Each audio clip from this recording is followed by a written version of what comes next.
আসসালামু আলাইকুম। উসুলুল ইমান সিরিজের 12 নম্বর পর্বে আপনাদের স্বাগতম। আজ আমরা জানব ইবাদতের প্রকৃত অর্থ পবিত্র কোরআন থেকে। ফাদউল্লাহ মুখলিসিনা লাহুদ্দিন, সুতরাং আল্লাহকে ডাকো তার অনুগত্য একনিষ্ঠায়।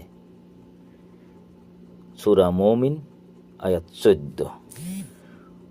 আল্লাহ তাআলা আরো বলেন, ওয়া আন্নাল মাসাজিদা লিল্লাহি ফালা তাদউ মাআল্লাহি আহাদা, আর মসজিদ সমূহ আল্লাহর জন্য, সুতরাং আল্লাহর সাথে তোমরা অন্য কাউকে ডেকো না।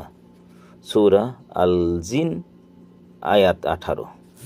মহান আল্লাহ আরো বলেন, وَمَنْ أَضَلُّ مِمَّنْ يَدْعُو مِنْ دُونِ اللَّهِ مَنْ لَا يَسْتَجِيبُ لَهُ إِلَى يَوْمِ الْقِيَامَةِ وَهُمْ عَنْ دُعَائِهِمْ غَافِلُونَ وَإِذَا حُشِرَ النَّاسُ كَانُوا لَهُمْ أَعْدَاءً وَكَانُوا بِعِبَادَتِهِمْ كَافِرِينَ।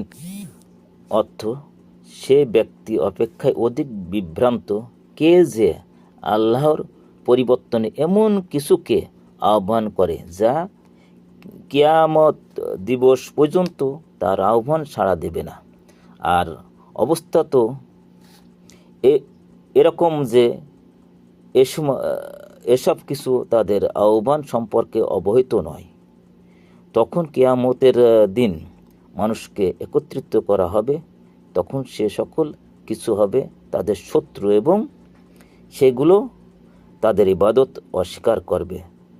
সূরা আহকাফ 5 ও 6।